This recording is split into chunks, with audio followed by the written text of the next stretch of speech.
across America. Live, this is Point of View.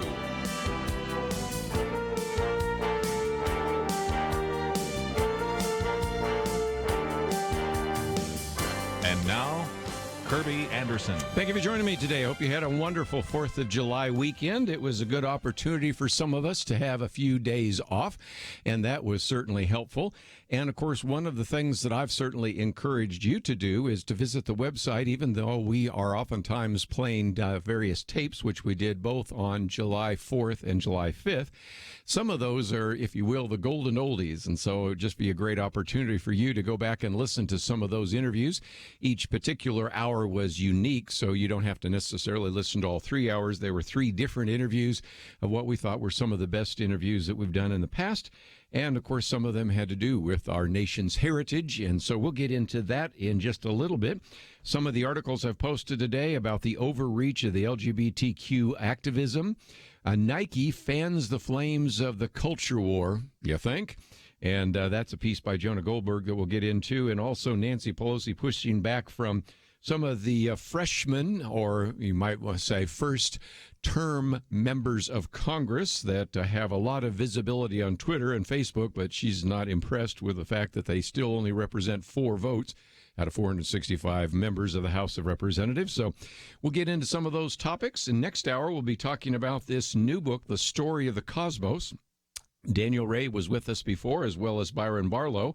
And Daniel Ray is the co-editor with Paul Gould, who's also been on the program with us on this new book that I think will be just a great resource for you and a good antidote to some of the kind of secular atheistic ideas that are promoted so often on some of the science channels. So I think you'll enjoy that conversation as well. Third hour, I just might mention that I've already pre-taped an interview we did in the past, actually a teaching I did on a biblical view of social media, and that relates to the most recent booklet we have on social media. So lots of things to cover. But we, as we always like to do, bring to the microphone Jonathan Saenz, an individual who is the president of Texas Values. In the past, of course, worked with Liberty Institute. Is down there every single day telling us what's going on in Austin, and is going to be promoting a Texas Faith, Family, and Freedom Forum, which I want you to mark on your calendar. First of all, Jonathan, great to have you after our 4th of July weekend. Well, it's great to be back with you. Let's, if we can, talk about that forum first. That's the first issue that we always like to give people promotion. Now, I recognize it's only July. This happens in September. But if people mark their calendar, then they'll more likely show up in Austin. But talk about that, because this is just a great teaching opportunity and one of the great ministries that Texas Values is involved with. Well, that's right. We have an annual event every year. It's called the Texas Faith, Family, and Freedom Forum, and it's typically in September. And so that's the same this year, September 6th and 7th. We're going to have some of the most noteworthy speakers and individuals that are active on the issues of faith, family, and freedom. And we're going to talk about a variety of issues. We're going to talk about things as they relate to government, as they relate to the church, our families, the things that we care about as Christians. And it's going to be at Great Hills Baptist Church, which is in the northwest part of Austin. But this is a statewide event. We've got Candy Noble, a state representative from North Texas, and State Representative Jeff Leach are going to be there. We've got an attorney from the United States Department of Justice from the Trump administration. Eric Treen is going to be one of our speakers. And a variety of individuals, Texas Supreme Court Justice Brett Busby, Pastor Joe Champion, Pastor Danny Forshee. And so it's a 2-day event. We'd love for people to find out more about it at txvalues.org. But, you know, we do a lot of work during the legislative session and other times of the year. But this fall, this September time of year, we want to get people kind of some updates on what's happened. What happened during the legislative session? What passed? What didn't? Find out from the legislators themselves. I mean, 2 of those members passed very important pro-life bills, Candy Noble and Jeff Leach. Congressman Chip Roy is going to be there. He's the former chief of staff from Ted Cruz, serving in his first term at Congress in D.C., but from the Central Texas area. And so be able to have some really thought-provoking discussions, but really get a little bit deeper, you know, more than just the headlines and the talking points and the quotes, but find a little bit more about how legislation gets passed, why it was necessary, and what the new laws are, so we can talk about making sure we put those into action and that people continue to have their rights and their constitutional liberties protected. Jonathan Stein's with us. And of course, we have a link to txvalues.org, or you can simply go to pointofview.net and find that. You mentioned Chip Roy. I thought I'd bring him up for just a second.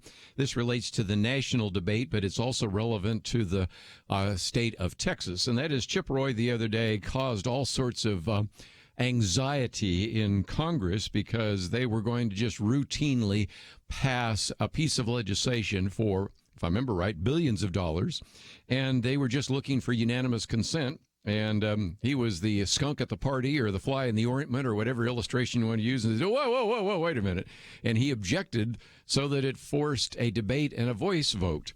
There is a striking difference, as sometimes we have found when we talk with Van Taylor on Wednesday, between the way in which Congress just spends billions of dollars without a budget, without even trying to balance the budget, and the way the state of Texas has to actually constrain some of that. But I think Chip Roy, I'm glad you have him speaking, because he's a guy that's been sort of vilified by the mainstream press because he actually wants an actual debate and discussion about spending billions of dollars. Yeah, well, I mean, look, if we think about our own budgets, right? I mean, we have to balance our budget. We, try to not spend any more than we bring in. And then I think about the organization budget that we have at Texas Values. I mean, we try to balance that budget and, to walk that line. And in our state, the Constitution, our state Constitution requires that when the legislature meets like they did earlier this year, that they pass a balanced budget. That prevents them from allocating more spending than they have as far as revenue that's predicted and expected. And so why would Congress not have to do the same thing? Why would we not have to do the same thing in Washington, D.C.? And furthermore, why would we not have a discussion about that if there are legitimate concerns about spending, because the national debt is so large. And a lot of times the concern revolves around, and when there's spotlights, you realize, we're still giving money to Planned Parenthood, to abortion providers. And so people start to realize, the bridge to nowhere and all these different things we can think about historically where people, when there's been more scrutiny and actually a discussion about how money is being spent, we find out there's some things in there that just don't make sense. Well, let's take a break, and when we come back, Jonathan, I want to talk for just a few minutes as you're sort of looking ahead. We've spent some time with you looking to what has happened in the legislative session, but there are some other issues to address. I know one of the people you have speaking at your Texas Faith, Family, and Freedom Forum is Barbara Cargill, one of the members of the State Board of Education, and I know you've been very involved in some of those issues. So when we come back, I want to maybe have you talk about, since the legislature will not be in session, or maybe it'll have occasionally a special session, what are some other issues around the state of Texas that we should pay attention to? State Board of Education, some of those meetings are important. Of course, the way in which some of these issues are resolved. And of course, last time we had you on, we even talked about some of the religious liberty issues, some of which, of course, Kelly Shackelford and his staff talk about on a national level, but you've had some of these issues right here in the state of Texas, and just another reason why our listeners need to support what you're doing there at Texas Values. So we'll come back and talk about some of these issues that are on the horizon that you're paying attention to, so that we can alert our listeners and encourage them to get involved with you. Again, don't forget that Texas Faith, Family, Freedom Forum is in September 7th and 8th, or 6th and 7th, so mark it on your calendar. We'll be right back.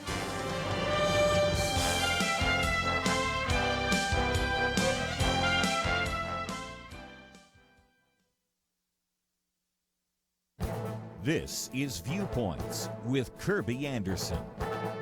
Before the Supreme Court headed out of town, they ruled that federal judges cannot block gerrymandering. The term, as you may remember from my previous commentary, comes from Massachusetts Governor Jerry, who signed a bill that changed the district lines for candidates. One of those contorted districts in the Boston area resembled the shape of a salamander. Thus, the term gerrymander was born.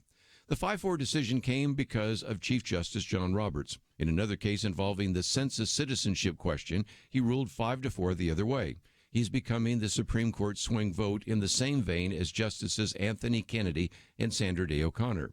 We used to say that the Constitution means whatever Justice Kennedy says it does on any particular day. Now we can say something similar of Justice Roberts. The case was actually very simple. The Constitution vests state lawmakers with the power to draw lines for state legislators and members of Congress. It shouldn't surprise you that often states draw district lines that are too partisan. In previous commentaries, I've provided examples of this going back to the 18th century.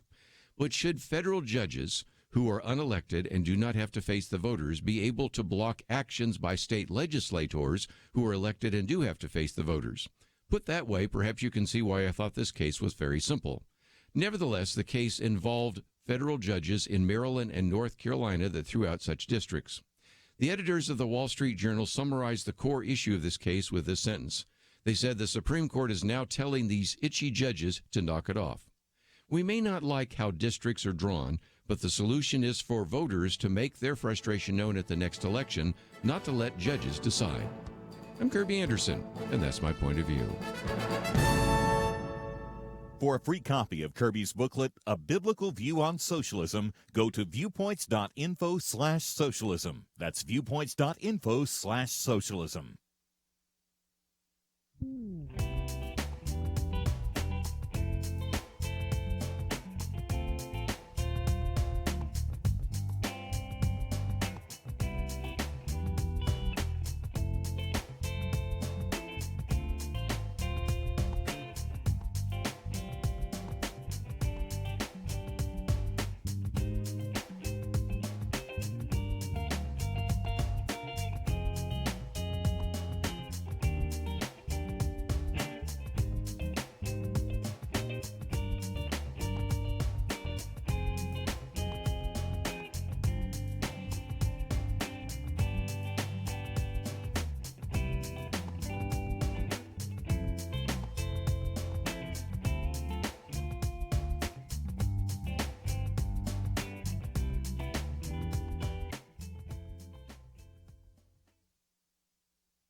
You're listening to Point of View, your listener-supported source for truth. Jonathan Saenz with us. If you would like to join our conversation, 1-800-351-1212. Get into some other issues in the news in just a minute. But, Jonathan, I thought just before I let you go, we might talk a little bit about what you're going to be watching now over the next couple of months. Of course, as we mentioned, that Texas Faith, Family, and Freedom Forum will kind of look in the rearview mirror and look at what has happened in the legislative session. But then also you're going to be talking about what's going to happen in the future. And I think it's important for people to pay attention to what is happening in Austin and what's happening around the state of Texas. Even though the legislative session won't be in session, there are certainly a number of other issues that you and your staff will be involved in. What are those?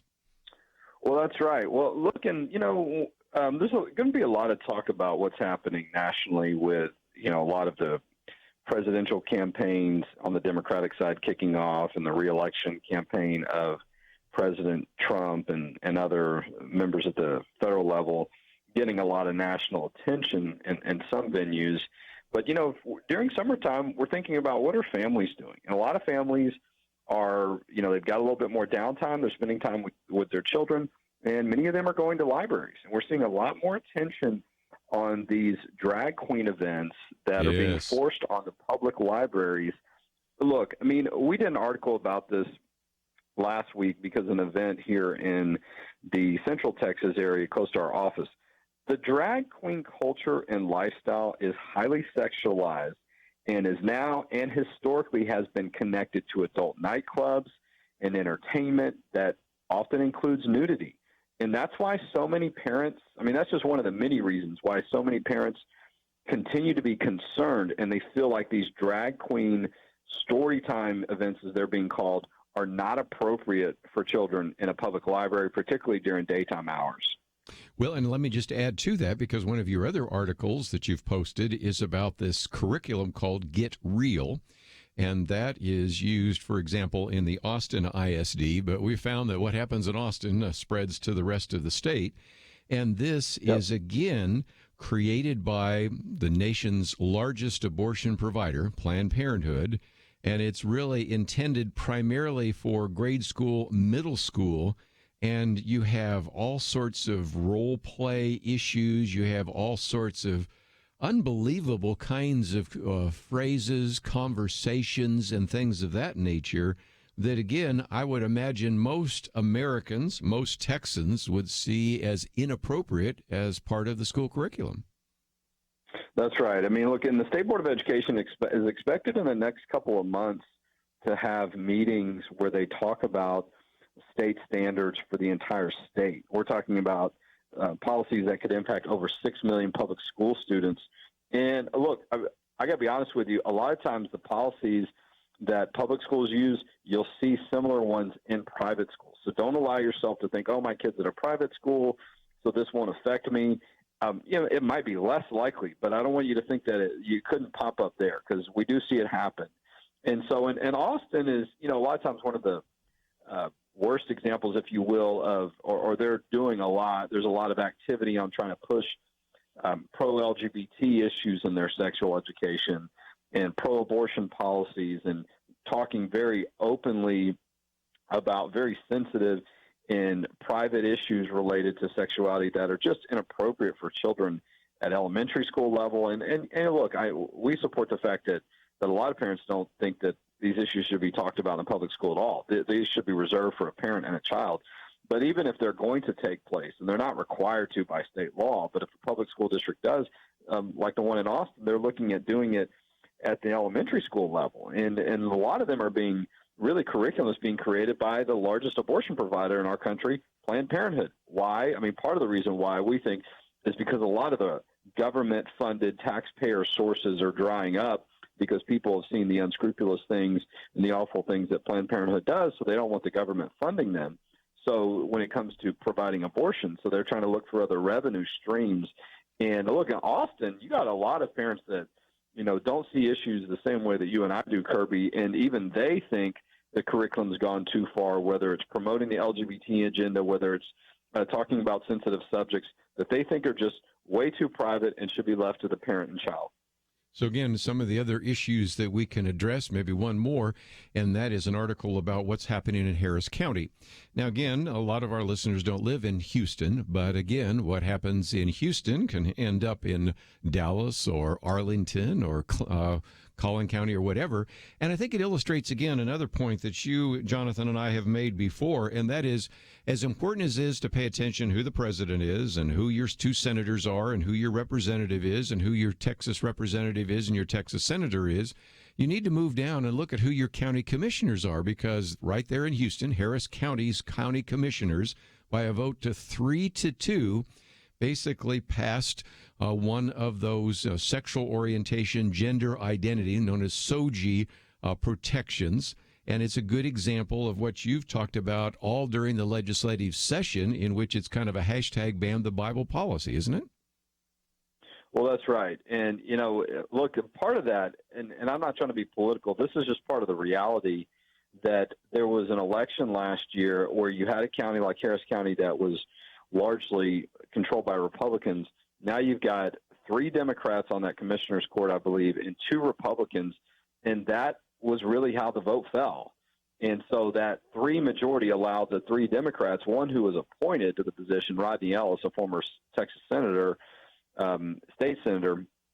And so you've got a very divisive issue there, and it's been this ongoing effort to promote these sexual orientation, gender identity policies, some at the local level, and they don't have any place that the people in Houston voted on this issue before. And even though Houston is a portion of Harris County, it's not one and the same. But the voters in the city of Houston made their voice heard on this issue before. 61-39 at the ballot box, they rejected this type of policy or a similar policy. And so we know it's not what the majority of the people want. And we know it then sets up the government to punish people of faith. That's why people like Jack Phillips and others are having to go to court. That's why the fire chief in Atlanta a few years ago was fired, because they used these sexual orientation, gender identity policies to then have the government say, well, we think your Christian views go against this policy, so we're going to punish you because of that. So again, just some other reasons to pay attention to some of these issues. And if you go to the website, txvalues.org, you can read some of the articles we've been quoting from. You can find out more about the Texas Faith, Family, and Freedom Forum.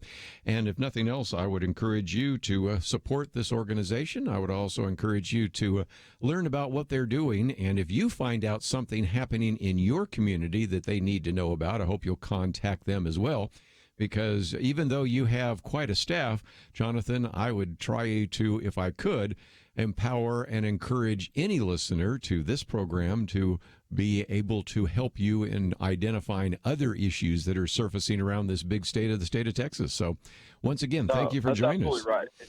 No, and I want to say something real quick. I almost forgot. We are getting reports that there is a public library in the Dallas area that is planning on having a drag queen story time event this week, as a matter of fact. And so we're doing a little bit of investigation to find out. I think it's scheduled for this weekend, so we'll try to get you more details on that. These are events where they certainly seem to be set up to lure children in, not realizing the sexual nature of the background of some of these people that are reading these events. Some have been found to be registered sex offenders that are not supposed to be around children. So if anyone hears reports of that, if we're not able to get the information back to you, we encourage people to express extreme caution and to ask the public libraries to stop doing this. Well, very good. We'll keep following that, and we always appreciate you joining us and look forward to the next opportunity. Thank you, Jonathan. God bless you, Fleet. Well, let's take a break, and when we come back, we will get into a couple of other issues. First of all, it's txvalues.org, and if we find out a little bit more about this event in Dallas, we'll let you know. But when we come back, a couple of things. First of all, non-farm payroll increased dramatically. Unemployment went up a little bit, but it's still about 3.7%. We, at the same time, see that it's kind of interesting. The mainstream media is kind of lamenting that still Donald Trump has a positive rating among a high percentage of individuals, though not over a majority. But his favorability has dropped significantly. And I want to get back and talk about that because in terms of the economy, in terms of judges, in terms of foreign affairs, I'd have to say that there have been a lot of accomplishments by Donald Trump. But the constant drumbeat from the mainstream media has dropped his favorability numbers, and we'll go back and talk about those in just a minute. Then I want to talk about a couple of other issues that are in the news, some of which you probably have heard about. One that I'm sure you haven't, about some individuals in the graphics design area said they wouldn't go to the conference that was being held if a Christian from the village church showed up. Really? But we'll come back and talk about that right after this.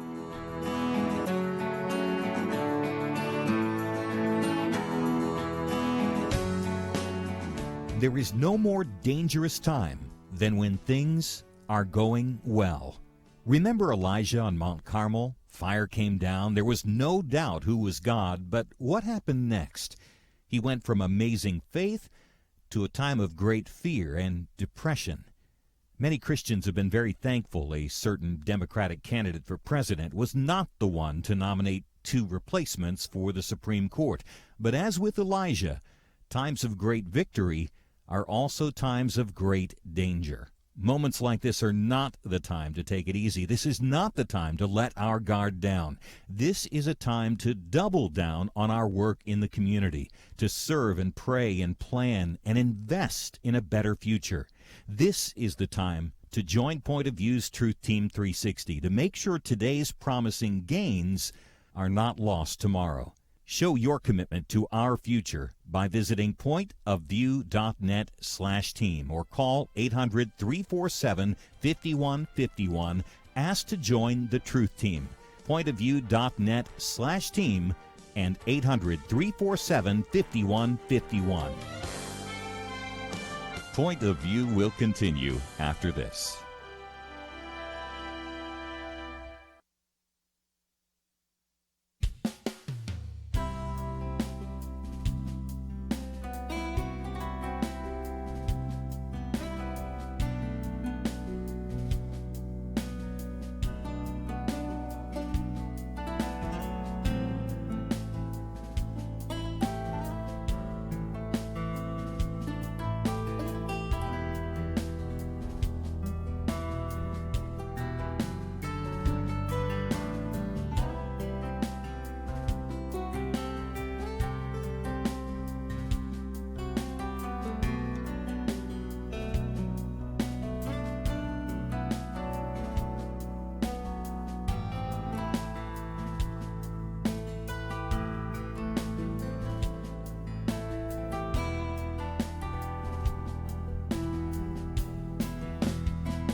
You are listening to Point of View. The opinions expressed on Point of View do not necessarily reflect the views of the management or staff of this station. And now, here again is Kirby Anderson.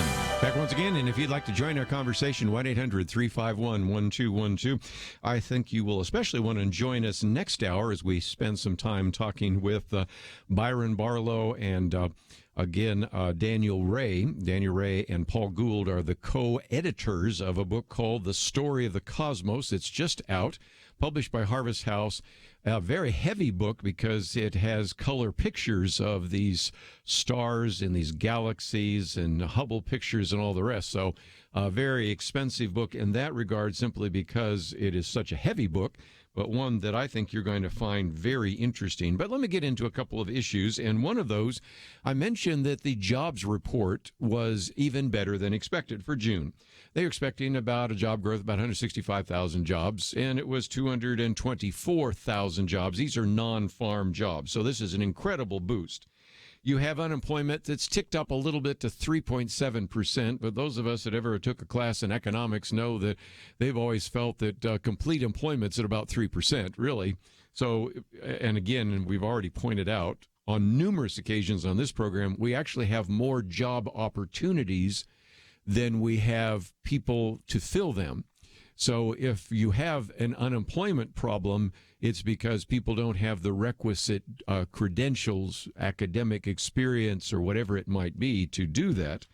And so I say all of that to say that this should be a time in which there would be a fair amount of hand-wringing among some of the Democratic candidates saying, how are we going to beat this person? Because after all, you can't find too many times when a sitting president has been defeated after serving 4 years.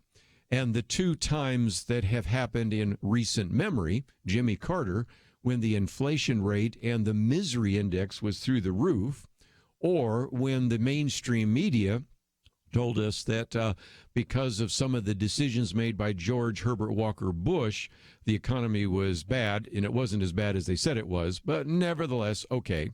This is really kind of intriguing because our friends at the Patriot Post the other day reminded us when then President Trump took office in January 2017, he had a positive net favorability rating in all but 6 states. So 44 states, he had a net favorability rating. Now, in June of this year, the number of states where he has an overall positive rating has shrunk to 21. So to go from 44 to 21 at a time when, now let's count up all the things that could have given you a favorability rating. One, I just mentioned, the economy. We had essentially a stalled economy when Donald Trump took over.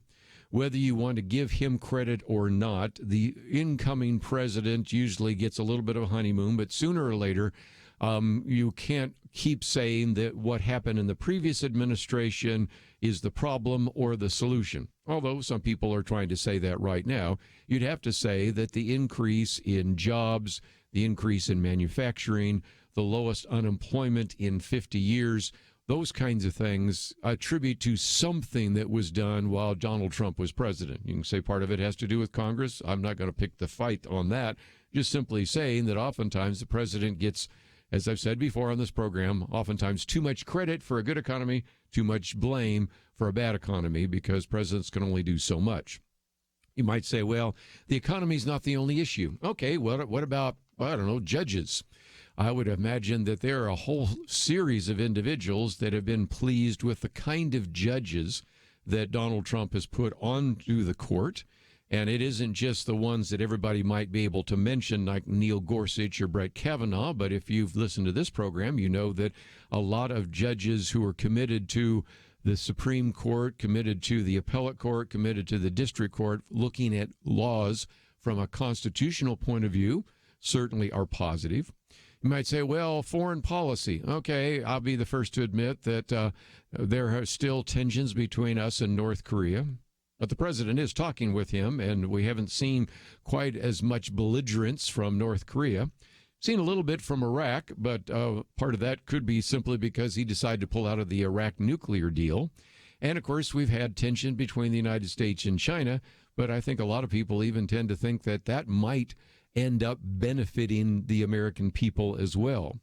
So in light of some significant successes in the economy, some very significant successes in the judiciary, and at least some things that are moving possibly in the right direction in foreign policy, you would think that the favorability rating of the president would be relatively high. Well, you can attribute the drop in favorability to two things. Number one, the way the mainstream press has covered the president.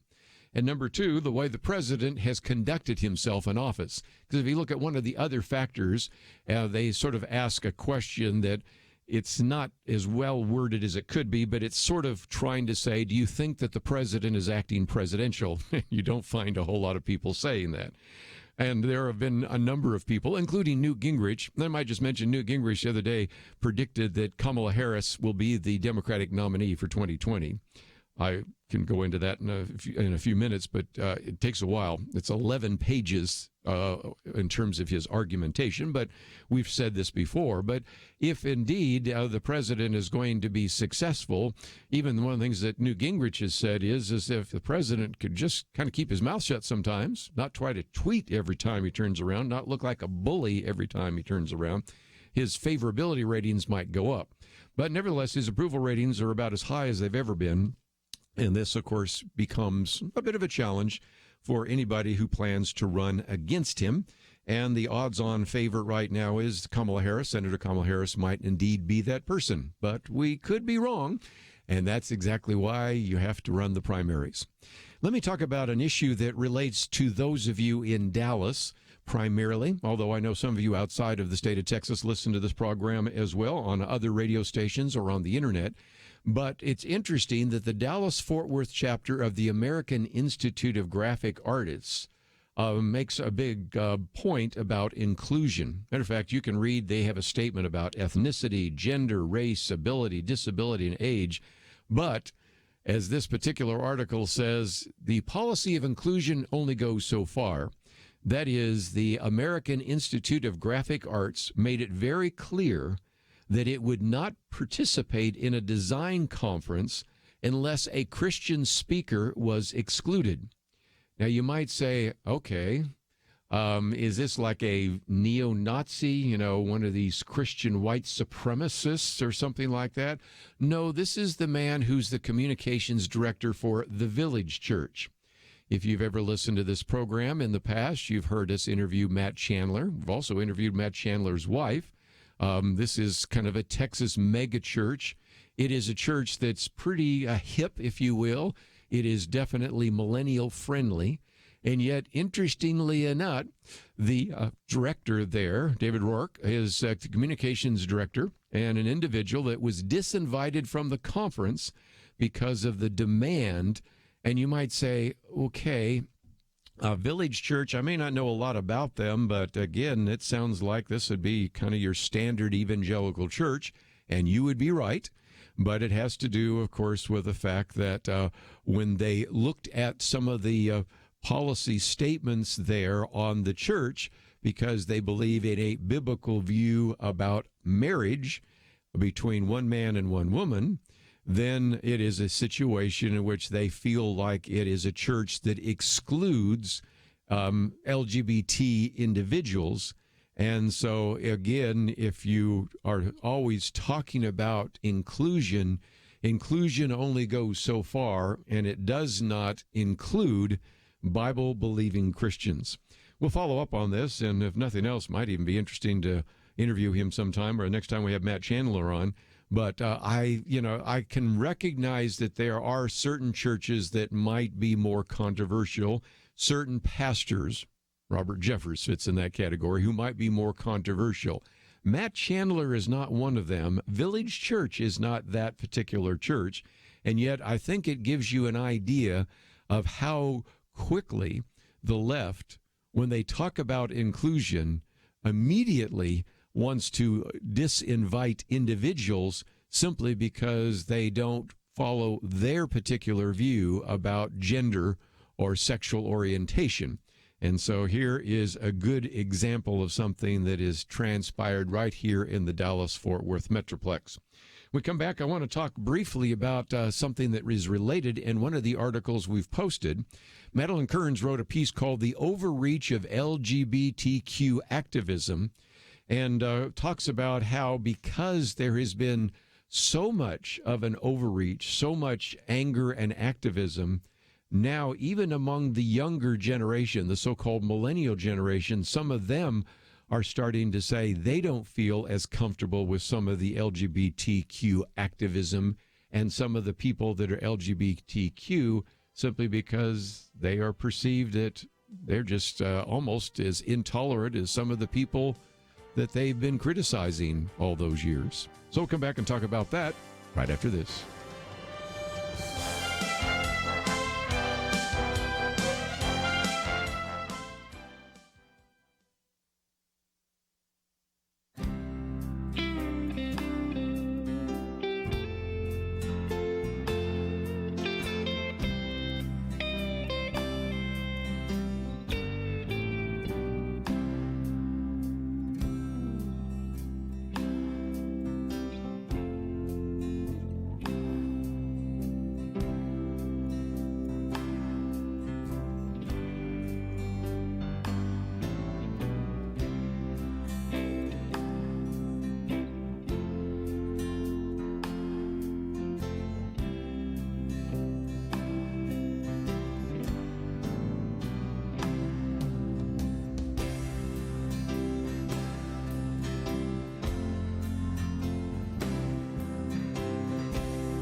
Now, back to Point of View, your listener-supported source for truth. Back once again, if you'd like to join our conversation, 1-800-351-1212. Program note, the story of the cosmos, how the heavens declare the glory of God, will be our conversation in about 20 minutes. So if you would like to join us then, that would certainly be the case. But let me pick up a few other issues real quickly.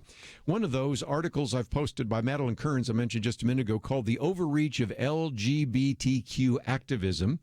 And actually, she starts out by saying, in the history of sexuality, Foucault noted that it was only in the 19th century that we began to define people by their desires. That's when homosexual became a personage, a type of life, a morphology. And she says Foucault, She says, yes, that Foucault. That'd be Michael Foucault, who was known for, as a French philosopher, postmodernism, post-sexualism, that kind of thing, thought that this reductive was reductive and distracting. And she said, now what would they say? She says, consider all the additional personages that have appeared in the last few decades. By no means an exhaustive list. These include transgender, pansexual, bisexual, asexual, demisexual, agender, non-binary, polysexual. I'm not even going to go through them all. You get the idea. Just this incredible number. And then each one of those, she even points out, have their own flags. Well, what this has done is, first of all, it's a tremendous overreach. It illustrates just something I mentioned a minute ago in terms of those in this graphic design conference saying, we will not even hold this if you're going to have this one Christian from the village church who's a graphics person participate. And it's like, what? I mean, you talk about intolerant instead of saying, well, let's bring him here and see if we can convince him. No. We won't even let somebody with that mindset into the door. And so she goes on to say that many Americans, especially, listen to this, young ones, find such frenzied categorization troubling, as recent figures indicate. And that is, she says, that the annual GLAAD Accelerating Acceptance Report shows a noticeable drop in the number of 18 to 34-year-olds who feel comfortable interacting with LGBTQ people, from 63% to 53% to 45%. So one jump is each year jumping, 10 percentage points and almost another 10 percentage points, not quite. And so as a result, if you don't feel comfortable with those individuals, part of that is because you're just kind of weary of the activism. The American people, by and large, have always been kind of a live and let live kind of people. They simply say, look, we're not going to pick a fight.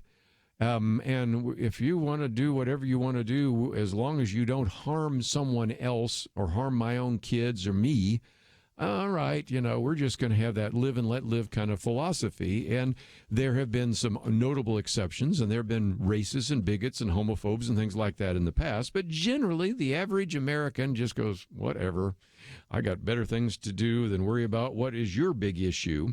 But when your big issue gets in the way of my big issue, or I can't even talk to you because you only have one issue and you're in my face about it all the time, then that's when you start facing a backlash. And this piece, which I won't read all of it because we're a little tight on time, but goes on for about 4 pages, by Madeline Kearns, not only takes on the fact that there are a lot of people that are starting to say, I just don't feel as comfortable with some of these rabid activists, then goes into the fact that there has been kind of a rewriting of the LGBTQ history. Also, if you will, kind of a changing of the LGBTQ economics and the LGBTQ politics. It's really kind of fascinating, and it's something we will probably come back to in the future. And so I just thought I might mention that one as well. Let me also talk about very quickly another article that I've posted. Jonah Goldberg wrote a piece called Nike Fans the Flames of the Culture War.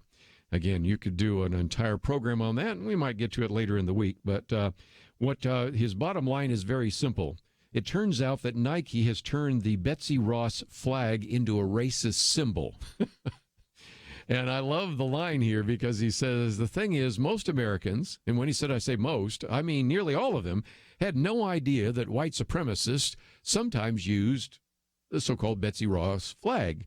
In countless news stories, reporters contacting experts who either didn't know about it or were only vaguely aware of it.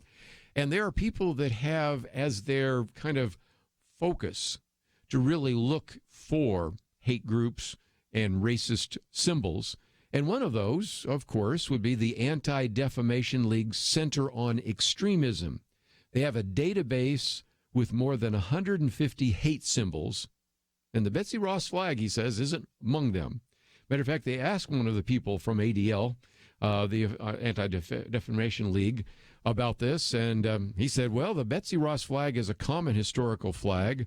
While it's been used by white supremacists from time to time, I never really have thought about adding the Betsy Ross flag to the list. But the point he's making now is that because there was such a completely irresponsible and overreaction from Nike because of Colin Kaepernick, in some respects, they've now turned the Betsy Ross flag into a racist symbol, and we will be hearing about that for some time. Last point, real quickly, and then we will get to our conversation we'll have next hour on the story of the cosmos. Another piece I've posted here, Nancy Pelosi punches hard at AOC, that would be Alexandria Ocasio-Cortez, and the Fresh Face Caucus, because there's actually 4 of those individuals that are part of that, in a surprisingly candid comment. And so Nancy Pelosi was getting a little bit frustrated with the fact that, as it is oftentimes the case, a Speaker of the House tries to herd cats, and it's never easy to do. And so in this particular Twitter post that summarized her interview in the New York Times, this individual, Josh Jamerson, said, Speaker Pelosi says AOC, and then the other individuals, I won't go through all of them, have their public whatever and their Twitter world, but they didn't have any following. They're 4 people, and that's how many votes they got. And so the implication she's making is that they got all sorts of pet press, and they have created a lot of stir in social media, but they really aren't that influential, and they really think they're a whole lot more influential than they really are. Well, you can imagine how Alexandria Ocasio-Cortez responded. She said that public whatever is called public sentiment, and wielding the power to shift it is how we actually achieve meaningful change in the country. And so even here, for those of you looking on the line here, you got the old picture that was in Rolling Stone of Nancy Pelosi with 3 of those women that are called out. But the mistake, first of all, that AOC is making is just because you have a lot of Twitter followers doesn't mean you have a lot of public sentiment.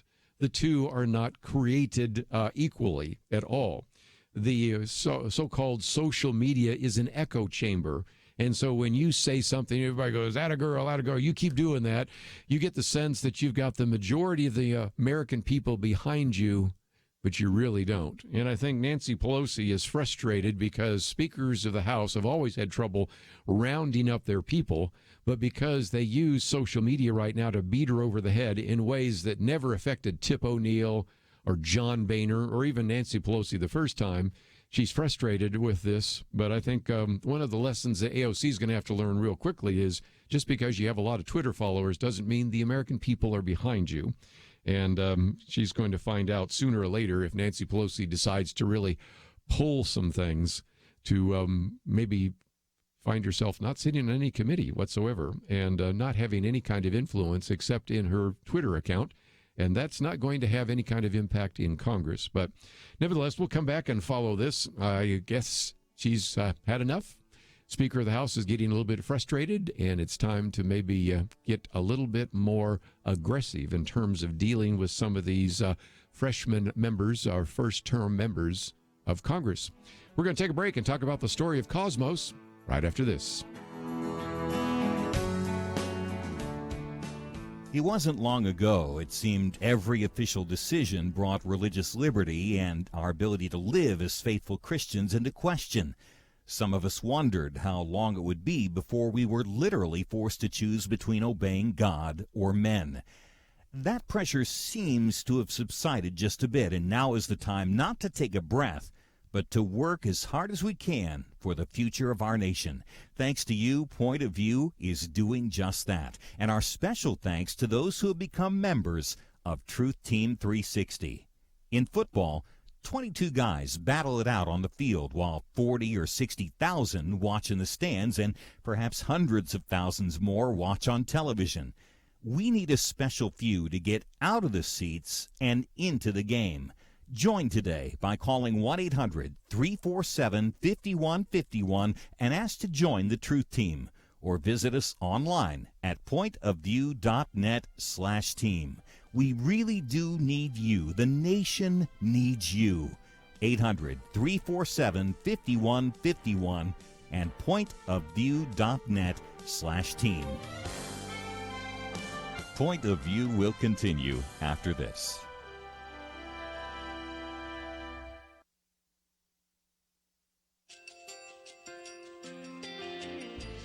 I just want to thank you so much for all the wonderful programming you have.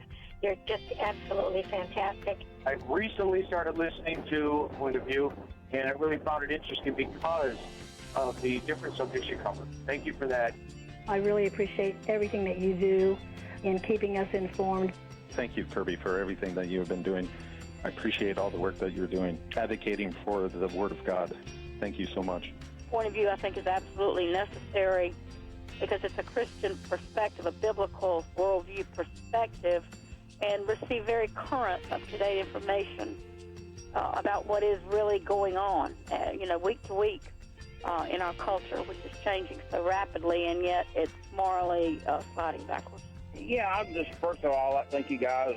Y'all's program is wonderful, and enjoy it every day. I learn so much every time I listen to it. Point of View Radio Talk Show.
Hi, this is Kirby Anderson. You know, each day we take on the tough issues and provide a biblical perspective to them. The topics we cover are wide-ranging: apologetics, theology, prophecy, creation and evolution, intelligent design, marriage, family, child-rearing, the millennial generation, friends and society, politics, economics, business, religious liberty, the Constitution, public policy, foreign policy, military policy, tensions in the Middle East, abortion, homosexuality, pornography, sexual ethics, media, technology, history, and America's godly heritage. We talk about anything that affects your faith, your family, or your freedom.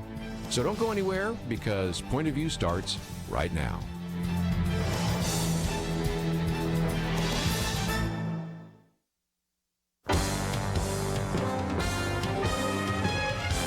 Across America, live. This is Point of View.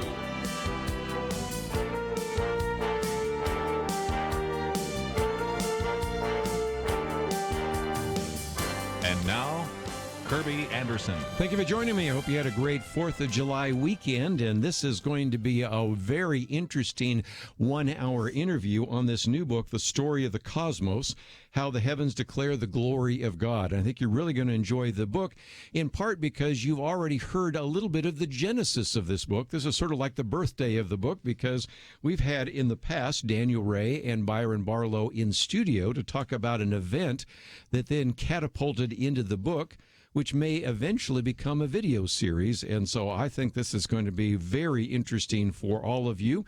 And if you're the kind that enjoys science and you enjoy looking into the sky, you're going to appreciate the whole exploration of the cosmos.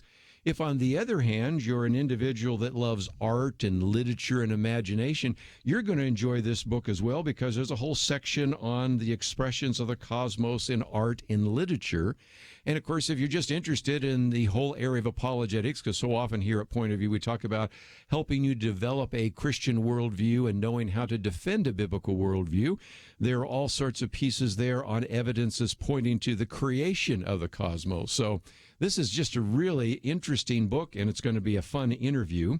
Let me bring to the microphone some individuals who have been here before. First of all, Daniel Ray is one of the co-editors of the book with Paul Gould, who's been on the program with us as well, an individual that actually completed his master's thesis at Houston Baptist University on planet Narnia under the guidance of Dr. Marco Ward, and we'll be talking more about that in a minute. But Daniel, this is pretty exciting just to see this book in print, isn't it? It's unbelievable, Kirby. It is literally a dream come true that I never thought would ever happen.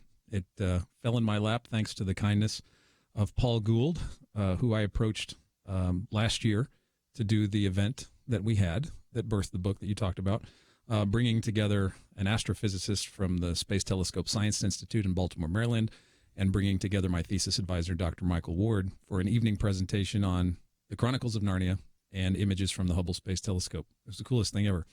So in searching for a place to have this, I just emailed Southwestern Baptist Theological Seminary and happened to get a hold of Paul Gould, who loved the idea so much. He suggested that we write a book. Now, Paul had never read anything I'd written. I'm not a college professor. I have no published work to my name up until that point. Paul didn't know me from Adam. I was a red shirt walk-off nobody. And Paul said, we should write a book. I didn't know who Paul was. I didn't even know who Paul was. And I actually turned him down. I said, no, I just want to have this event, and we're just trying to find an auditorium. That's all I want. And then I found out Paul was published and had worked with William Lane Craig. And I'm like, I'm a fool if I don't take advantage of this. And so Paul and I sat down in his office and wrote a 4-page proposal, and it took Paul about 6 months to shop it to publishers, just a proposal, no manuscript. And the third publisher took it just on the proposal. Yeah, and this is Harvest House, and let me bring the other guest on the program. First of all, last time we had Paul Gould in studio, Byron was with us, and Byron, of course, is research associate and digital communicator with Probe Ministries. Of course, has been with Campus Crusade for Christ, or now known as Crew, and actually worked with people like William Lane Craig and others. For those of you that remember Leadership U, and this is one of the things I love about this book as well, Byron, because you've been working with some of the people that are mentioned in this book about this whole idea of imagination. Last time we had you and Paul Gould on, we talked about creativity and imagination. So often, apologetics is kind of left hemisphere logical linear. And you and Paul certainly have helped us understand a little bit more about how to use the right hemisphere and use creativity and imagination. That's right, and that's one of the things that drew me to this project, and that's why, Dan and I met. We're at the program Houston Baptist has. There's an integration going on. Yes. You've got the marriage of how we know things in an intuitive way. We look for beauty, that kind of thing. And then you've got the marriage of science, which most people speak now and most people trust as at least the best way to know things. But the beauty of all of this, the event itself, the book, and the program from which it sprang, because I think 3 or 4 of our professors are represented in this volume. Oh, sure. Mm-hmm. It brings together things that need to come together, and I'll speak more about that. Let me just hold this up, too, because the book is very heavy because it has all sorts of color photos. And along the way, I'm going to be holding it up for those of you that maybe want to watch online because, you have so many of these. And I have published books with Harvest House. Matter of fact, I got a number sitting over here. But this one is hefty because you have spent so much time and effort bringing into these just incredible Hubble telescope pictures and other pictures. And I'm just thrilled that, first of all, you were able to get them to publish it. But kudos to Harvest House for actually publishing the book the way they did. Harvest House, as you know, Kirby, is extraordinarily professional. It was my first time as a publisher and a wonderful first-time experience working with them all the way from the ground up. In fact, our chief editorial assistant that was overseeing the project liked the project so much he wanted to join it. So we were in the unusual and wonderful situation of not only being accepted by a publisher, but having the publisher himself want to participate in the dialogue.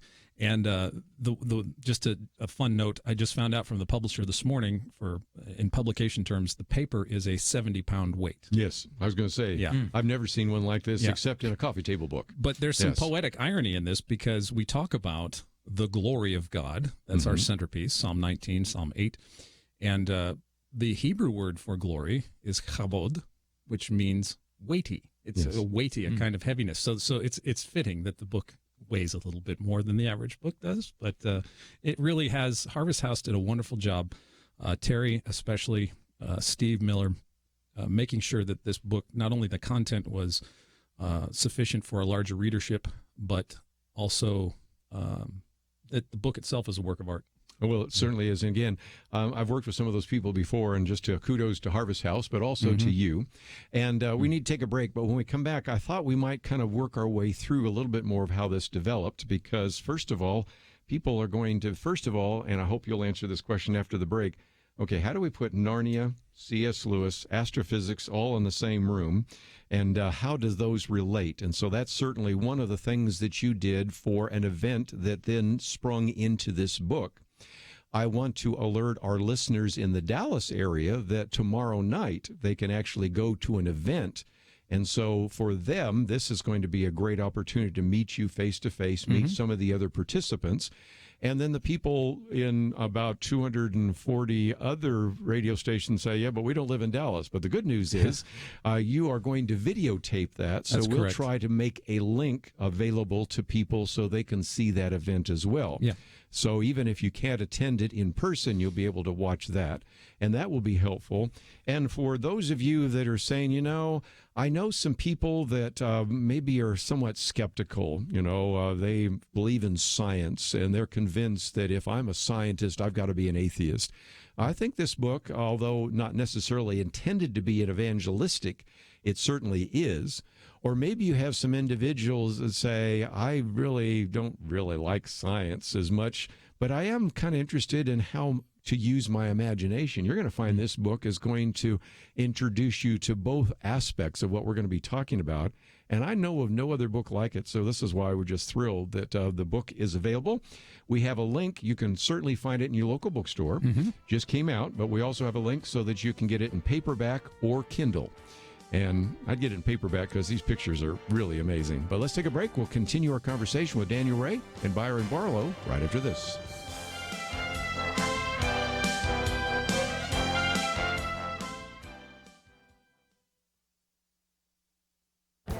This is Viewpoints with Kirby Anderson. Before the Supreme Court headed out of town, they ruled that federal judges cannot block gerrymandering. The term, as you may remember from my previous commentary, comes from Massachusetts Governor Jerry, who signed a bill that changed the district lines for candidates. One of those contorted districts in the Boston area resembled the shape of a salamander. Thus, the term gerrymander was born. The 5-4 decision came because of Chief Justice John Roberts. In another case involving the census citizenship question, he ruled 5-4 the other way. He's becoming the Supreme Court swing vote in the same vein as Justices Anthony Kennedy and Sandra Day O'Connor. We used to say that the Constitution means whatever Justice Kennedy says it does on any particular day. Now we can say something similar of Justice Roberts. The case was actually very simple. The Constitution vests state lawmakers with the power to draw lines for state legislators and members of Congress. It shouldn't surprise you that often states draw district lines that are too partisan. In previous commentaries, I've provided examples of this going back to the 18th century. But should federal judges who are unelected and do not have to face the voters be able to block actions by state legislators who are elected and do have to face the voters? Put that way, perhaps you can see why I thought this case was very simple. Nevertheless, the case involved federal judges in Maryland and North Carolina that threw out such districts. The editors of the Wall Street Journal summarized the core issue of this case with this sentence. They said the Supreme Court is now telling these itchy judges to knock it off. We may not like how districts are drawn, but the solution is for voters to make their frustration known at the next election, not to let judges decide. I'm Kirby Anderson, and that's my point of view. For a free copy of Kirby's booklet, A Biblical View on Socialism, go to viewpoints.info/socialism. That's viewpoints.info/socialism.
You're listening to Point of View, your listener-supported source for truth. Continue our conversation today as we talk about this new book called The Story of the Cosmos, How the Heavens Declare the Glory of God.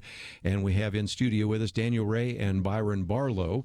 And another aspect of this, before we get into the content, many of you that are older might remember the Cosmos series by Carl Sagan, who was, of course, at Cornell University and did a real good job, I think, of promoting atheism, naturalism, and evolution. Now, more recently, you have Neil deGrasse Tyson also promoting that. And this book also is a good counter program to that, maybe a good antidote to that. So it's something else to mention. And one more reason why I wanted you to know about the book. But Daniel, let me come to you for just a minute. Some people might still be having a little bit of trouble putting their head around the fact, okay, you've got some astronomers in one part of the book, and you've got some people that are more kind of humanities-oriented in others. We're talking about creativity. We're talking about science. How does that come together? Well, I think I use an analogy in my opening chapter from a Jane Austen novel, Pride and Prejudice, which feature the main characters of Elizabeth Bennet, a country girl, and her love interest with the aristocratic, aloof bachelor, Mr. Darcy. Mm-hmm. And there's a wonderful back and forth between them throughout the novel. And there's a dance. It is a dance. And it's part of what makes the story so wonderful is the tension and the dance and the coming together between Elizabeth Bennet and Mr. Darcy. And so the book kind of has a sub-theme of this dance, of two things coming together. We have a whole chapter on binary stars, for example. Yes. Binary stars dominate the universe. They are 60 to 70% of the known stars in the universe. Our sun is unusual in this capacity. It's one of the 40% bachelor stars that have no companion. So if you think about these pairings, Kirby, you think about the heavens and the earth, man and woman. reason and imagination, and ultimately God and man in the person of Christ. Two things that seem utterly incompatible coming together.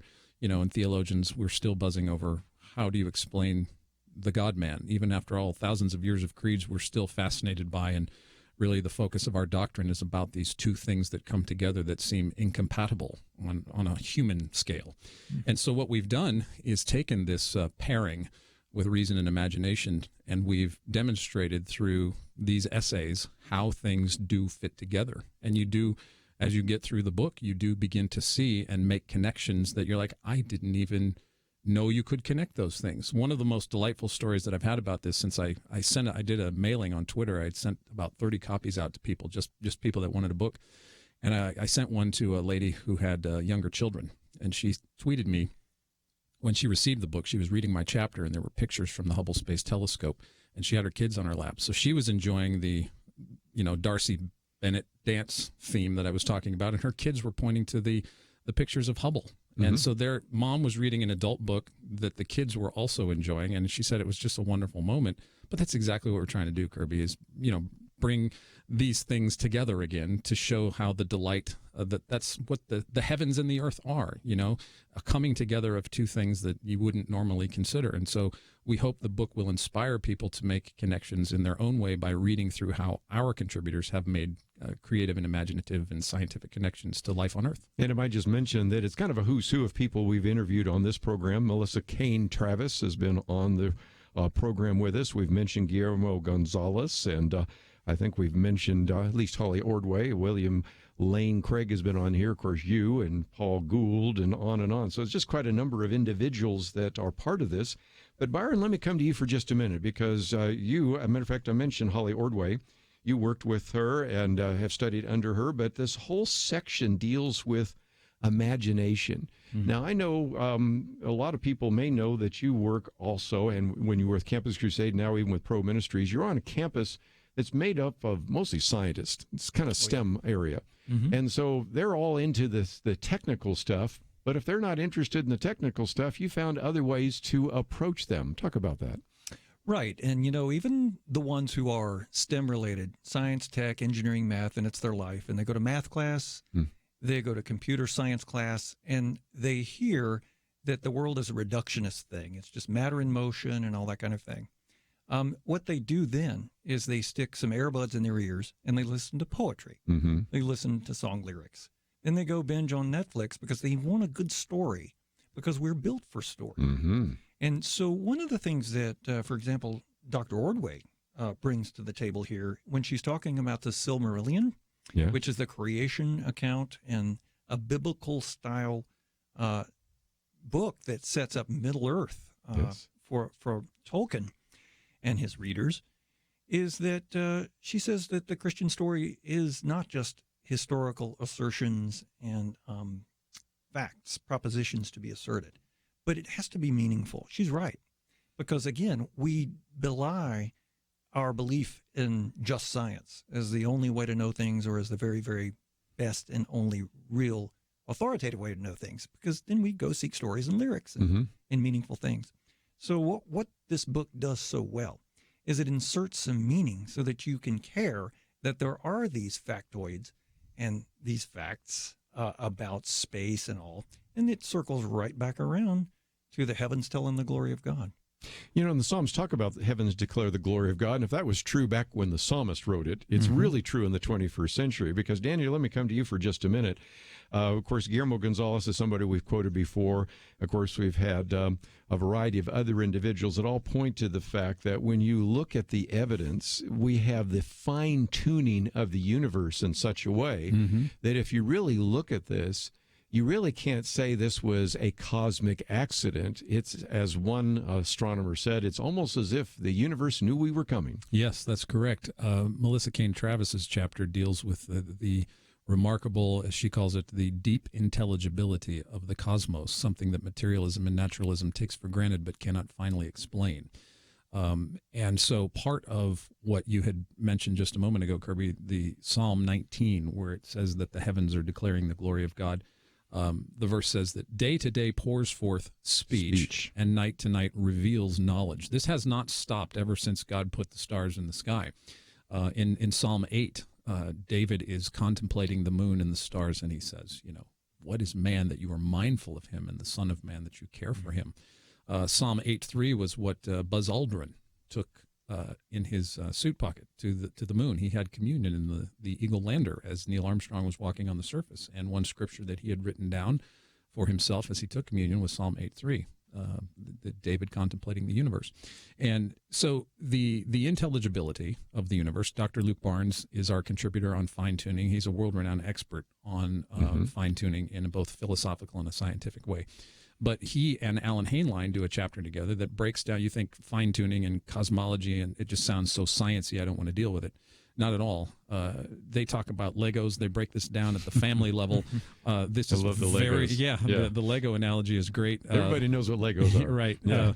Both Alan and Luke are gifted communicators and have had experience in communicating a very difficult subject to a wider audience. So we're so appreciative of their skillful ability to take a very complicated subject and distill it down to me and to you and to everybody else that wouldn't be able to read a peer-reviewed astrophysics paper. Yes. And makes it very intelligible, so that we can be encouraged as a body to know that the universe it seems like we know more about God's glory now than we did 3,000 years ago. Yeah. Alan's a father, so he has experience with Legos in a different way. Scars to show. But picking up on that, Dr. Gould writes that nature seems to conspire on behalf of humans, and he makes the argument that goes beyond survivability in the universe, which is incredible. These finely tuned constants and these things that we find that just a little bit off, we would freeze, dry up, blow away, burn up, whatever. He also follows other scientists, and of course himself a philosopher, and says the universe is finely tuned for the flourishing of humans. So it's not just habitable zones, it's flourishing zones. And I don't just mean great temperatures within a range of comfortability. Yeah. So there's a lot going on here that, again, the scripture, revelation, special revelation is getting ahead of the people finding out in general revelation how God did it. There's also something else I thought was kind of interesting, and this is the picture here of course, landing on the moon, and we're coming up to the 50th anniversary of that. Yes. So this is come out at a perfect time as well. That happened, of course, July 20th, 1969. And those of us that are old enough remember where we were. Some of our younger listeners go, oh, that's just ancient history, but that was, 50 years ago, and that's something else. So let's take a break, and let's take some phone calls. Calls are already coming in. I might as well open up the phones. 1-800-351-1212 if you want to make a comment or ask a question as we talk about this new book, The Story of the Cosmos, How the Heavens Declare the Glory of God. We mentioned Guillermo Gonzalez. Of course, we've had Jay Richards on this program, as we've talked about in the past, Privileged Planet.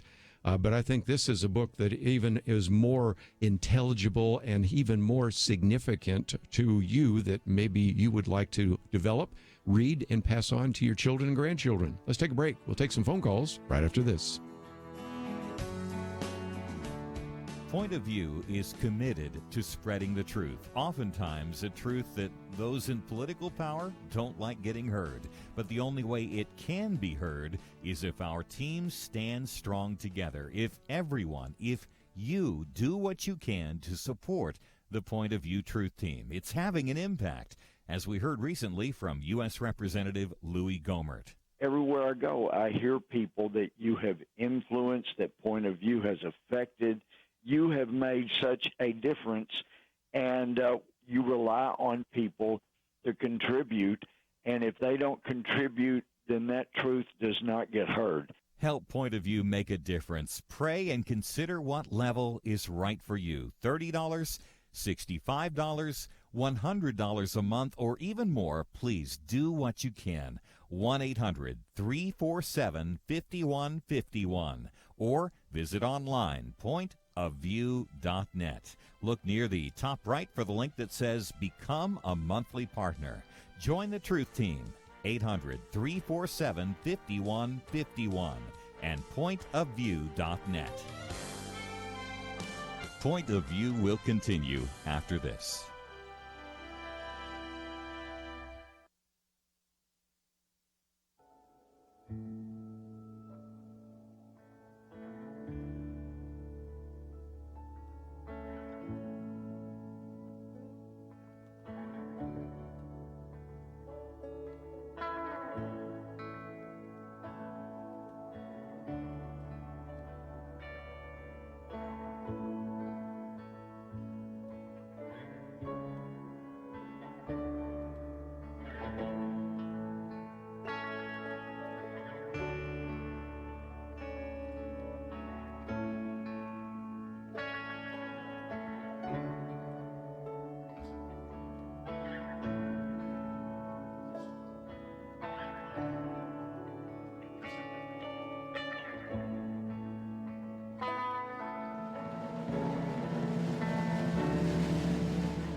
You are listening to Point of View. The opinions expressed on Point of View do not necessarily reflect the views of the management or staff of this station.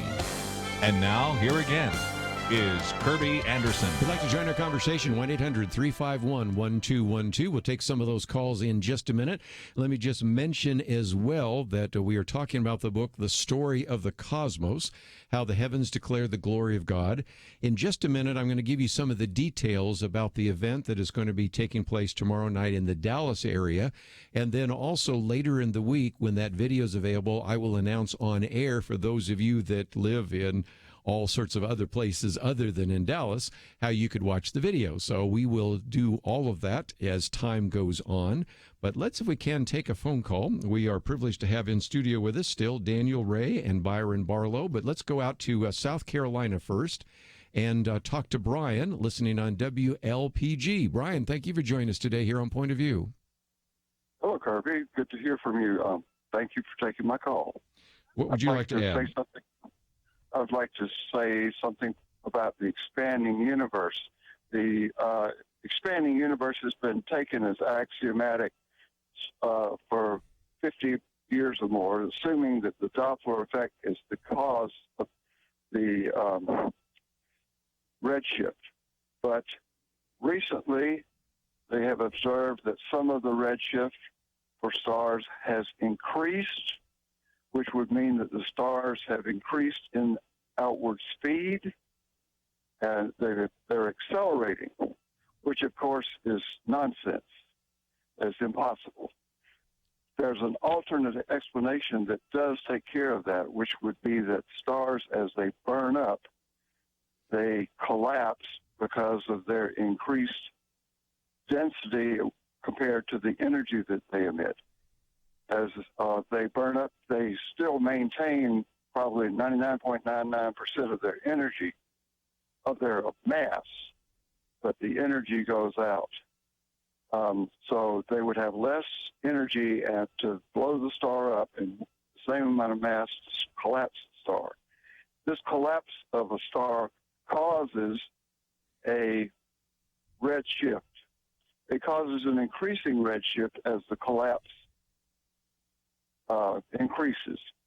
That's due to the general theory of relativity, whereas the expanding universe was previously explained by the Doppler effect. Sure. The Doppler effect cannot explain an acceleration. It cannot explain an increasing redshift. Okay, let me jump in for a minute because some people are going to go say, I'm not sure I'm following all that. The Doppler shift is the idea that, if you've ever been on a street, as the car gets closer, it increases in pitch and then drops off. And in some respects, Daniel Ray, these are the kinds of things that, for example, William Lane Craig is dealing with. You have some stuff about black holes and all sorts of very interesting conversations in this book, aren't you? He brings up some very interesting points. Back in the 60s and 70s, I believe it was, there was a gentleman by the name of Halton Arp who had a controversial different point of view about redshifts. And in the 1920s, Hubble, of course, discovered that galaxies were moving away from us through what he had seen in his telescope in the Mount Wilson Observatory.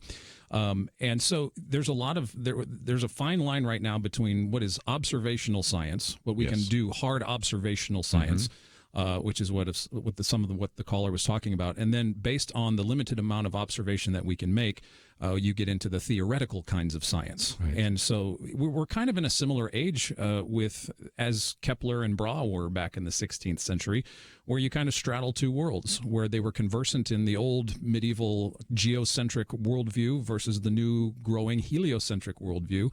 And they were conversant in both terms. And so it's a very exciting time in science. Redshifts certainly continue to be an interesting phenomenon to discover. But as my consultant who helped us with the book had shared with me briefly, of course, I'm not a cosmologist, but he says the farther out you go, and this is a Hubble astrophysicist, the farther out you go, the more difficult it becomes to take those observational methods, and the more things get a little bit more theoretical than, because of the great distances. And so there's a great debate in the community about the rate of acceleration, the rate of the expansion of the universe. There are a great many structures in the universe that would defy Einstein's assumptions about a homogeneic universe. So the questions are fascinating. I don't know the answer to them, but Bill Craig, we have a chapter in our book about black holes from Sarah Salviander. We have a chapter in here about creation ex nihilo, where Bill Craig goes in deeper into the sciences. But I did want to read a quote from John Archibald Wheeler, who coined the term black hole. Just before his death in 2008, he said, "The world is a crazy place, and the way it's organized is truly crazy. But we have to be crazy enough to see what that way is if we're really going to understand the physical world. It's not just a matter of nice, simple formulas." So as we're talking about science and imagination, part of what science does is imagining what could be going on out there at these great distances based on the limited amount of data that we have through our telescopes. So it's a challenge. It's a good one. And again, that's a quote from your article, which I enjoyed, yes, about the crazy world that we're living in. And that's a perfect setup for you, Byron, before I take another phone call. The more we get into some of these reaches of astrophysics and relativity and things like that, the more I think we are well served by this idea of imagination, aren't we? Because a lot of it's very theoretical. Very much so. And of course, scientists doing science use their imagination, or they wouldn't know what to go study. They wouldn't know how to study it. They wouldn't know how to interpret the data. So anyone who thinks that it's just a fact-finding mission that is as black and white as it can be is ill-informed, or hiding something, or denying something. But, as someone may have heard that very well-spoken call, they may be thinking, oh, I don't know about these things, and I'm not into science, and I'm not into astrophysics. But it's important to look at books like this and to study them. You can take it a chunk at a time, chapter at a time, because we need to get rid of the idea as Christians that God said it, that settles it, because he himself said there were many things that he wanted to tell his disciples, his apostles, that they couldn't bear.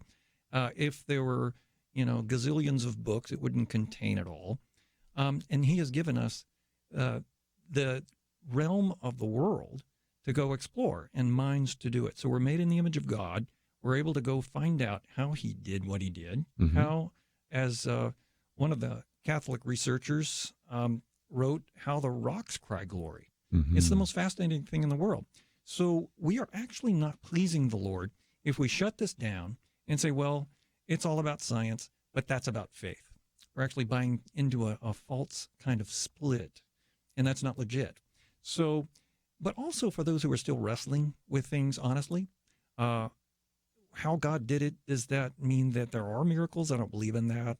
I don't believe in God. I don't believe in Scripture.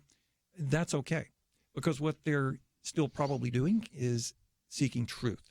And so we need to be able to hold that up to them, that if we need to get science out of the way as the only way to know, and show them that there are other ways to know things, the things that you intuit, the things that you want, your desires. This is a way into faith also. So it's both and. Science, faith, imagination, rationality, all of it goes together. Well, in about 2 weeks from now, I'm going to be with Ravi Zacharias. You guys know who he is, and I want to see if I can hand him a copy of the book, or at least find out if he knows about this, because this is really an exciting time. The number of archaeological finds, even in the last couple of years, that have all confirmed the history of the Bible, all the manuscripts we're finding in terms of the reliability of the New Testament, here in terms of what astronomy and astrophysics is confirming this. When you hear somebody like Neil deGrasse Tyson the other day, he said something like 85% of scientists are atheists. He says, I want to know why the other 15% are atheists. Well, I would like him to read this book and say, really? In light of all of this evidence and all of this fine-tuning, you should be a theist at the very least, if not a Christian. And this is an exciting time to be alive, and this book is a good illustration of that. We have some other calls, so I do want to get to some of those, but let me take a break and mention real quickly that we are going to have an event tomorrow night. Can you give us some basics on that, and then I'll announce it again after the break? Yes, thank you, Kirby. We're going to have Dr. Luke Barnes, Dr. Melissa Kane-Travis, Alan Hainline, my friend and podcast co-host Wayne Spencer, and myself together for an evening of a pre-launch book party. The book comes out next Tuesday, the 16th. We will be selling books for $10, and we will have everybody signing it. This will be at Lake Point Church in Rockwall, Texas, from 6:45 until I think about 9 o'clock. We will have a small, Luke Barnes will be our keynote speaker. We will have Q&A and interaction and book signings. So come on out. It's free and open to the public. And again, after the break, I will give some of that information again in case some of you say, I want to get a pen and write all that down. But again, for many of you, you're going to say, okay, I don't live in Dallas. Good news is, in a couple of days, since we got the video and it's posted, I'll have a link up there, and you can then watch it and have an opportunity to see this. And even though a lot of us around the table have books, it technically doesn't come out till next week, which is when Apollo 11 launched, right? Yes, the 50th anniversary of the Saturn V that took 3 men to the moon. I remember where I was. Yes. So there we go. We need to take a break. When we come back, we'll take some more phone calls. If you'd like to join us, 1-800-351-1212. The book is entitled The Story of the Cosmos, How the Heavens Declare the Glory of God. This book will certainly convince you of that. We'll be right back.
Now, back to Point of View, your listener-supported source for truth. Back for a few more minutes, and again, if you'd like to join us, 1-800-351-1212. In addition to pictures of stars, this is a picture here of, of course, Tycho Brahe and Johannes Kepler, and so you can learn a little bit about the history of science, the history of astronomical observations, as well as a number of others. But let's take a few more phone calls. Listening in the Dallas area, KBDT. Nelson, thank you for joining us today. Yes, thank you for taking my call. What would you like to ask? Well, I was going to ask two questions. The first question is a simple one. In the book there of your picture plates, or they're called plates or color photos, mm-hmm. do you have one that's of the Voyager space probe that went beyond the solar system, and then it did a look back at our solar planetary system, and it looked like a spectrum thing, like a color rainbow? Well, and they had that. Of course, they also had the pale blue dot. That was one of the things Carl Sagan talked about. Right. So that's the first question. What was the other one, real quick? Yeah, so it is in the book there, that picture look back by Voyager? No, we had a limited amount of space, and we really wanted to get some high-end pictures. That one's a pretty prevalent picture, so we kind of opted, just because it's such a familiar picture, not to go with it. I see, because that one was really inspiring. It is. Because, Genesis says, I declare my rainbow to Noah, when God spoke. Good line. Yes. I was just wondering if he was referring to that. The asteroid belt, I think, caused the spectral colors to develop when they look back at the dot. Yep. Of the, Do you have another question real quickly? I want to get on to a couple of other topics. Yes. How can we prove that when we're looking out into space that our view is not a straight line, but it's really curved? How do we prove that when we do a view into space, since light bends around heavy bodies of mass, millions and billions of, how do we know that we're not looking in a zigzag? Yeah, good question. Okay. That's an excellent question. I'm just a guy who consulted with astrophysicists. I'm not one, but I can tell you that our chief consultant who worked with Hubble, one of his specialties was in examining deep galaxies, galaxy clusters. And they do exactly what you say, Nelson. The galaxies are so clustered together, and they are so heavy, it's like a bowling ball on a bed sheet. And the bed sheet is the space-time fabric that is bent by the mass of these galaxies. And so Hubble has been taking deep images of these things, because what happens in the warping of that is that there is galaxies that are revealed, the light of galaxies that are revealed behind these galaxy clusters, and the light of distant galaxies comes through the warping of the mass warping of space-time and acts as an additional lens for Hubble. So Hubble can actually see farther because of these galaxy clusters. So you are in one sense right, Nelson, that space-time fabric, the mysterious material upon which everything sits, is bent and warped. And astronomers do have to take that into consideration when they're looking at objects, especially massive objects. Just before we run out of time, I wanted to ask you, Byron, one of the questions we often talk about when we have a book is, how can people use it? And it does seem to me that, of course, individuals can read this book and even teach it to their kids and their grandkids. And if they have an interest in science or stars or astronomy, this is certainly the case. But I think this could be used by pastors and Bible teachers and others, couldn't it?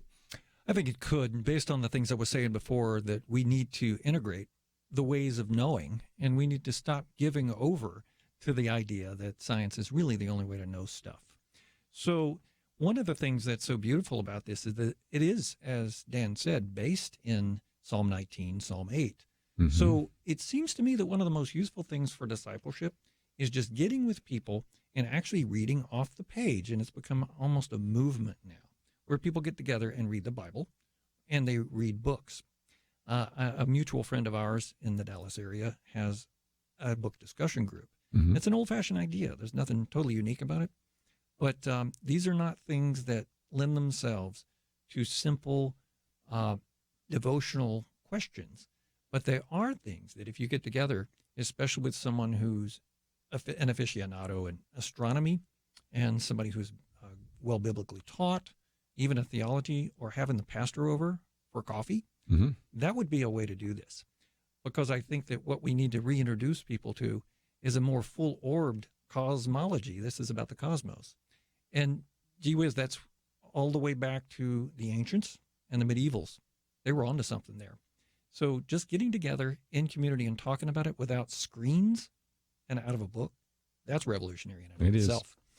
John, just before we get to the end of the program here, it just occurs to me, Daniel, that we might want to give the information again. Nelson, who's calling from Dallas, he could attend that. But yes. Any of our listeners in the Dallas area, again, where is this event tomorrow night going to be taking place? 6:45 to about 9 o'clock in the city of Rockwall, Texas, at Lake Point Church. Mm-hmm. We are going to have a live event free and open to the public with Dr. Luke Barnes, who is going to be our chief keynote speaker, talking about fine-tuning, along with Alan Hainline.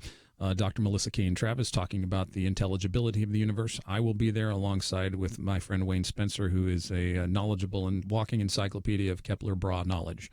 But that'll be at 6:45 at Lake Point Church in Rockwall, Texas, just over the lake off I-30. And again, I might just mention, for those of you that don't live in that area, which are most of you, we'll try to post a video very soon so that you can watch it if you'd like to do so. And, of course, we were talking about the importance of getting together in a Bible discussion. I don't know if you intended this as an evangelistic track, but I can think of scientists that I know.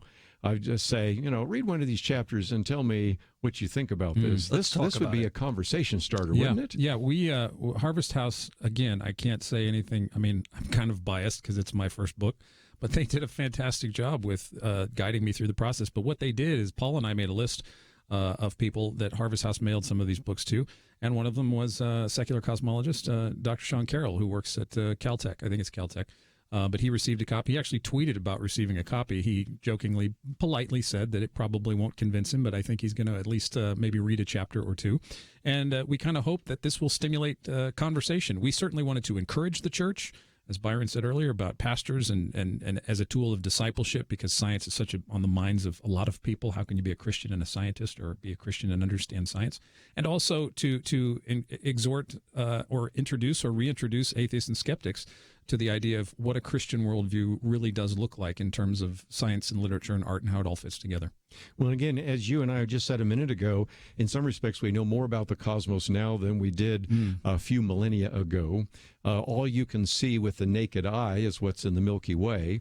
You have a story here about one section that seemed like it was totally dark, and so they actually had Hubble look at that and found out there were all these galaxies. It's incredible. It's just incredible. Absolutely incredible. And so if, Psalm 19 was appropriate a couple of millennia ago, how much more appropriate is it today when we learn so much more about science? I have a friend who runs a website called savingourstars.org, and she goes around and talks about the impacts of city light pollution and how important it is to preserve our dark skies. And we went out to a dark sky park last week in between Quanah and Vernon. The Copper Breaks Park there is an International Dark Sky Association park. You don't need a telescope. You go out there, you let the sun set, and you watch it, and you will be amazed. And so the heavens, you can do this kind of stuff without a telescope, without science, and with your scripture, and be encouraged that the one who made the heavens knows you and has all the hairs of your head numbered just like he numbers the stars.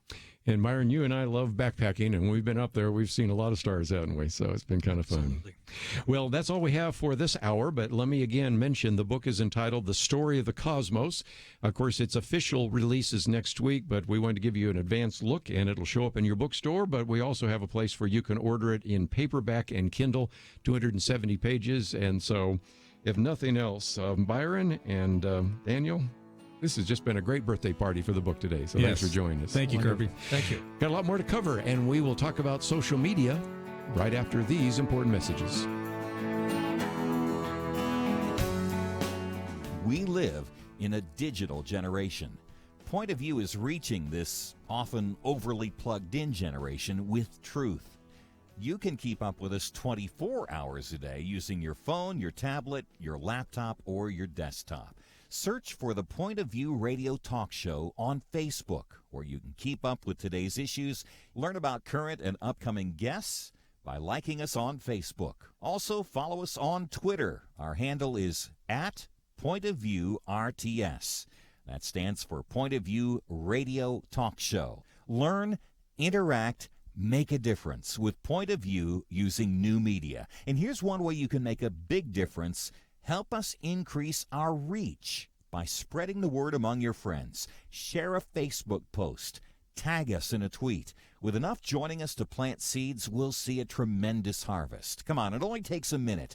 Search for Point of View Radio Talk Show on Facebook, @PointOfViewRTS on Twitter, and subscribe to the Point of View Radio Talk Show channel on YouTube. Learn, interact, share. The Point of View Radio Talk Show. Point of View will continue after this.